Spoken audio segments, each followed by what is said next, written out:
बिस्मिल्लाहिर्रहमानिर्रहीम। अस्सलाम वालेकुम नाज़रीन, हमारे स्टूडियो में मौजूद हैं सीनियर सहाफ़ी जनाब सदीक़ साजिद साहब, जिनकी बड़ी गहरी नज़र होती है सियासी हालात पे। सदीक़ साजिद साहब, अस्सलाम वालेकुम। वालेकुम अस्सलाम। सदीक़ साजिद साहब, इस वक्त जो सूरत हाल बनी हुई है सियासी, किसी को कुछ समझ नहीं आ रहा, और ख़ास तौर पे अवाम को और हमारे नाज़रीन को यकीनन ये बात बड़ी अजीब लग रही होगी कि क्या होने जा रहा है, क्या हो रहा है। और ख़ास तौर पे जो एक वफ़द गया था शहबाज शरीफ साहब की सरबराही में इंग्लैंड, वो वहाँ पे क्या करके आए और क्या फ़ैसले हुए हैं, कुछ बताइएगा। बहुत शुक्रिया राज साहब। असल में हालात ही इस किस्म के हैं कि हर इंसान परेशान है। आम आदमी से लेकर ये हुक्मरान खुद भी, और अपोजिशन वाले तो आपको पता है आजकल वैसे ही सड़कों के ऊपर है, जलसे जुलूस इमरान खान जो है वो कर रहा है। उनका तो एजेंडा ही वो दूसरा है, वो तो इस हुकूमत को मानते ही नहीं है। जो आपने बात की कि लंदन गए थे, लंदन ज़ाहिर है जाकर नवाज शरीफ से मिले। सबसे बड़ा इशू इस वक्त का जो है वो मुल्क की जो इकानमी है उसको ठीक करना है। इलेक्शन बाद में होगा, ये तो डिसाइड हो गया कि इलेक्शन इन्होंने फौरी मतलब तौर फौरी पे इलेक्शन ना नहीं ना होने जा कोई रहे, कोई फौरी इलेक्शन ये नहीं फैसला करवाना। कर लिया ये मुस्लिम लीग नून ने। फैसला हो गया। ओके। और मुस्लिम लीग नून ने नहीं, तमाम इत्तेहादियों ने भी, क्योंकि 10 जमाती ठीक इत्तेहाद है। जी। इन सब ने मिलकर ये फैसला कर लिया कि फौरी इलेक्शन हमने नहीं करवाने। असल जो चीज़ है वो है आपकी जो मुआशी इस्तेहकाम, उसको यकीनी बनाना। और उसके लिए आपको पता है सबसे बड़ा जो हमारा एक IMF के साथ एग्रीमेंट है तेल की कीमतों से मुतल्लक।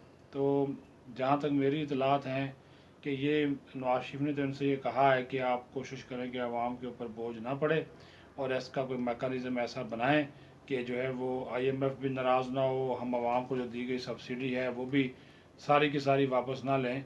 तो उस हवाले से मुख्तलिफ तजावीज़ हैं, क्योंकि जो ओगरा है, ये जो तेल और गैस की कीमतों का तयन करने वाली अथॉरिटी है, उसने तो राजा साहब ये रिकमेंड कर दिया है कि कम अज़ कम 45 रुपए जो फी लीटर फी लीटर इजाफा किया जाए। इजाफा किया जाए हम्म। पेट्रोल में। हम्म।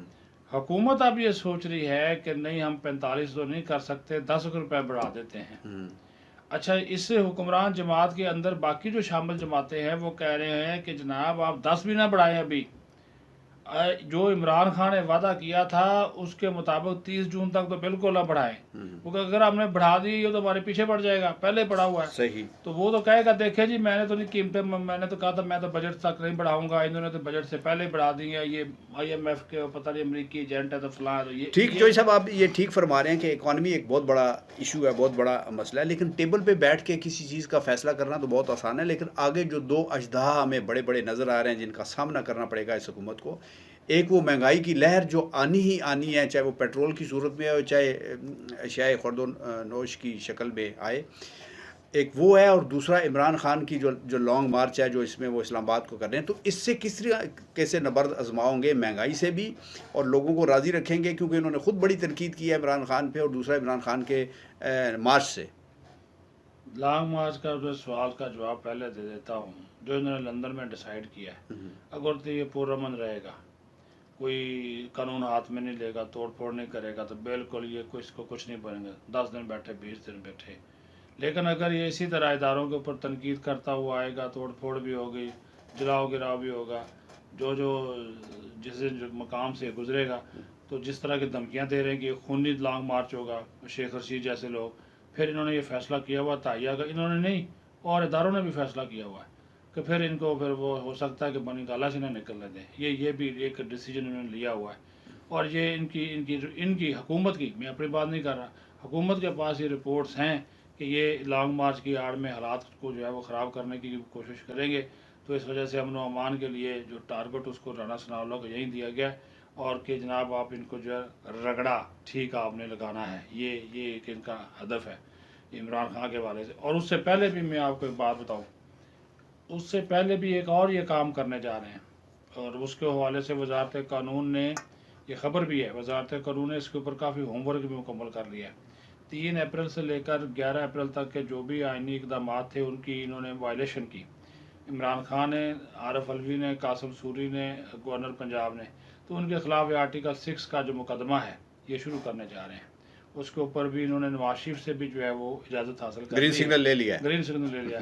फिर दूसरी बात राजा साहब इसमें यह है कि जिस तरह इमरान खान हमारे जो कौमी सलामती के इदारों को टारगेट कर रहा है, और अब तो उसने पहले तो वो नाम नहीं लेता था, तो अब तो वो जो नाम अगर वो इशारों करायों में कर भी रहा है तो दुनिया को पता चल गया कि उसका इशारा किस तरफ है। वो भी खुश नहीं है।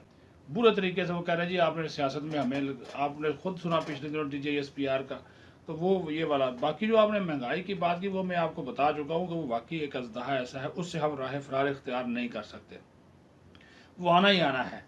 लेकिन उसका मैकेनिज्म, उसके जवाब में अच्छा एक इसमें एक चीज़ ये आती है कि जितने भी मालियाती इदारे हैं वो सारे IMF की तरफ देख रहे हैं कि IMF के साथ पाकिस्तान क्या, जब IMF के साथ हमारी बातचीत आगे बढ़ती है, मुस्बत रहती है, तो हमें वर्ल्ड बैंक भी पैसे देगा, ADB भी देगा, इस्लामी तरक्याती बैंक भी देगा।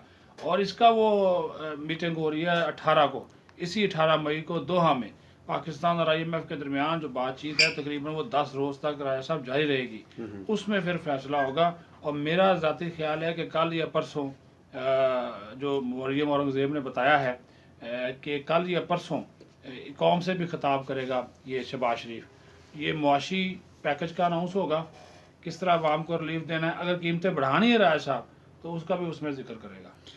आपकी इन्फॉर्मेशन को मैं चोई साहब चैलेंज तो नहीं कर रहा, और यकीनन आपके पास बहुत फर्स्ट हैंड इन्फॉर्मेशन होती है और आप बिल्कुल सही कह रहे हैं, लेकिन मैं फिर ये अर्ज़ करूँगा, ये दोबारा सवाल पूछना चाहता हूँ कि जो टेबल पे बैठ के जमा तफरीक करना होता है वो और होता है, और जाके फील्ड में जाके जमा तफरीक करना और होता है। हम अब देख रहे हैं कि इमरान खान जो जलसे कर रहे हैं वो बड़े भरपूर जलसे हैं और उन पे आने वाले लोग बड़े चार्ज हैं। अगर वाकई एक बड़ी तादाद में लोग इस्लामाबाद में जमा हो गए और उन्होंने इस्लामाबाद को चोक कर दिया, और जैसे कि इमरान खान साहब ये भी फरमाते हैं कि जो इस्लामाबाद नहीं आ सकते वो अपने अपने शहरों में रह के अपने किरदार अदा करें और अपने इलाकों को चोक करें, तो ऐसी सूरत हाल में हुकूमत के पास इतनी बड़ी तादाद को रोकना उनके बस की बात होगी, और क्या वाकई वो इस चीज़ को कंट्रोल कर सकेंगे? और अगर वो पुरअमन भी बैठे रहे तो इस्लामाबाद तो चोक हो जाएगा जैसे फैज़ाबाद में आके कोई बैठ जाए। इस मरतबा हो सकता है कि ये उनको इस किस्म का मौका ना दें। ये एक तो उनको सुप्रीम कोर्ट के आर्डर का जो सहारा लेकर कि रेड जोन में कोई जलसा जुलूस वगैरह नहीं होगा, वो उन्होंने, आपको पता है अभी तक उसको रेड जोन को रखा हुआ है, वैसे ही ठीक है, ऑलमोस्ट कंटेनर वगैरह वहाँ पे पड़े हुए हैं, तो ये वहाँ पे तो उनको वहाँ पे आने भी नहीं देंगे। जो आप बात कर रहे हैं अगर लोगों की बहुत बड़ी तादाद भी यहाँ पे आकर बैठ जाती है, तो 2014 का धरना देखने 126 दिन रहा था, आकर बैठा रहा इमरान खान। शुरू में लोग ज़्यादा थे, अच्छे खासे लोग थे, फिर कम होते, यानी कि 1 डेढ़ लाख लोग आया, वो फिर कम होती गई तादाद। तो अभी गर्मी बहुत ज़्यादा है, और फिर भी तहरीक इंसाफ का जो कारकुन है वो निकलता भी शाम को है। और लॉन्ग मार्च इमरान खान के लिए इस मरतबा लॉन्ग मार्च को इतना, उस वक्त तो सर्दियाँ थी, अब उस लॉन्ग मार्च को इतना बैठाना, बंदोबस्त करना, अरेंजमेंट करना, इनके लिए भी बड़ा मसला होगा। ये कोशिश यही करेंगे कि हम कोई डेट वगैरह लेकर, अभी देखे ना आपने टेबल की बात की है, मैं भी, अब इमरान खान कहता मैं टेबल पे बैठने को तैयार ही नहीं, वो कहता जी पहले इलेक्शन की तारीख दें। अब वो जिनसे कह रहा है कि इलेक्शन की तारीख दें, वो कहते हैं हम नहीं देते, हमारा काम नहीं है, बाकी उनका काम नहीं है। जब वो कह रहे हैं हम न्यूट्रल है, हमें न्यूट्रल रहने दें, तो फिर आप हमसे क्यों, तो वो कह रहा नहीं हो तो इलेक्शन की तारीख दें। वो तो सारा मुद्दा ही उन पर डाल रहा है ना। अगर ऑफ द रिकॉर्ड जो तकरीरें हैं वो आप कर लें ना, तो वो जो निकाल के देख लें उसमें सारा कुछ क्या है। ये सारी की सारी जो चीज़ें हैं, ये राजा साहब इस वक्त टेबल पे बैठना चाहिए। ठीक है, तमाम स्टेक होल्डर, ठीक है, बैठना चाहिए, लेकिन चोई साहब दो चीज़ें मुझे बहुत कंफ्यूज कर रही हैं, बल्कि सारी कौम को कंफ्यूज कर रही हैं। मुझे इस चीज़ का जवाब चाहिए कि हमने ये पहली मरतबा अपनी इस जर्नलिज्म की लाइफ में ये देखा है कि कोई कह रहा है कि हमारा फ़ोन जो है वो ब्लॉक हुआ है, उसको अनब्लॉक करें। ये मुझे समझ नहीं आ रही कि वो क्यों कह रहे हैं, और वाकई उनको इतनी शिद्दत से याद आ रहा है इमरान खान कि वो कह रहे हैं अनब्लॉक। मुझे तो, मेरी अकल तो नहीं मानती। ये तो एक बात होगी कि अनब्लॉक वाली बात। एक तो आप इसका भी जवाब दें। दूसरा, अभी हामिद मीर साहब ने ये कहा, और वो बड़े दबंग अंदाज में कह रहे हैं कि शहबाज शरीफ ये बताएं कि उनको किसने कहा है कि फौरी इलेक्शन कराओ, फ़ौरन इलेक्शन का ऐलान करो। तो ये खबरें जो है ना बहुत कंफ्यूज कर रही हैं चौधरी साहब, इसका भी कुछ आप हमें आता पता दें। कहा गया था वैसे पेशावर इधर उधर से बड़ी गला पेशावर, ये मैसेज दिया गया था कि आप फौरी इलेक्शन करा दें। जरदारी साहब ने कहा कि अगर फौरी इलेक्शन की तरफ ही जाना था तो फिर जब इमरान खान ने असम्बली तहरीर की थी तो उस वक्त भी फौरी इलेक्शन हो जाते। तो अब हमने ये पंगा अपने सर पे ले लिया है, तो बाकी दादी भी फिर इसके ऊपर जो पीछे हटे। दूसरी बात ये है कि जो आप टेलीफोन की अगर बात कर रहे हैं ना, मैं आपको आपकी इस खबर के जवाब में उल्टी खबर देता हूँ। दो आला शख्सियात ने, दो आला फौजी शख्सियात ने इमरान खान का नंबर ब्लॉक किया है। उनके बारे में भी यही इतला थी कि वो इनके साथ राब्ते में हैं, लेकिन जब वो सारा कुछ पकड़ा गया तो उनको एक मैसेज दिया गया तो उसके बाद उन्होंने कहा जी ठीक है जी, हम इदारे के साथ खड़े हैं और जो कुछ फिर खान साहब करते रहे। यही तो मसला है कि खान साहब को चाहिए कि ये जो आप बात कर रहे हैं ना अवामी ताकत, अवामी ताकत बड़ी होती है। जब खान को पता है कि मेरे साथ अवामी ताकत है, फिर खान साहब सहारे क्यों तलाश कर रहे हैं? फिर इमरान खान इसके अपनी ताकत पे जोर पे इलेक्शन की डेट लेना, उनसे क्यों कह रहे हैं कि इलेक्शन की डेट देना? वो देंगे। इलेक्शन की डेट देनी है किसने? इलेक्शन कमीशन ने और प्रेसिडेंट ने। प्रेसिडेंट तो इनका बैठा हुआ है, वो उस सूरत में देनी है जब असम्बलियां तोड़ दे शहबाज शरीफ के खिलाफ अदम एतमाद कामयाब हो जाए, शहबाज शरीफ को एतमाद का वोट लेने का कह दिया जाए। ये सारी जो चीजें हैं ये पहले जब होंगी उसके बाद इलेक्शन का जो अनाउंसमेंट होगी, लेकिन फौरी इलेक्शन नहीं हो रहा। शहबाज शरीफ की सुनता कौन है? सीधी सी बात है, जहां से वो गए थे वहां पे फैसले कर लिए गए और जरदारी इस सारी गेम का मास्टरमाइंड है जरदारी। ओके चोई साहब, बहुत शुक्रिया आपका। और अब हमें देखना है नाज़रीन, ये जो आखिरी ओवर शुरू होने वाला है जिसके बारे में ये कहा जा रहा है कि 20 को उसका ऐलान होगा, उसके बाद कौन जीतता है, कौन फैसला करता है, कौन सियासत से बिल्कुल बाहर हो जाता है, कौन अपनी सर्वाइवल के लिए क्या इकदाम करता है, ये सारी लोगों की नज़रें इस पे हैं। इसके लिए हमें थोड़ा सा इंतज़ार करना पड़ेगा। आज की जो हमारे सदीक साहब ने जो खबरें ली हैं इनको भी आप ज़हन में रखें और उस आखिरी ओवर का भी इंतज़ार करें कि जिसमें हमने ये देखना है कि कौन फैसला करता है कि इलेक्शन होने चाहिए या कौन ये फैसला करता है कि नहीं अभी जूं का तू चलेगा। और इसका हमें वक्त का इंतज़ार करना पड़ेगा। अपना ख्याल रखिएगा, हमारा चैनल सब्सक्राइब कीजिएगा, लाइक कीजिएगा, शेयर कीजिएगा। पाकिस्तान जिंदाबाद।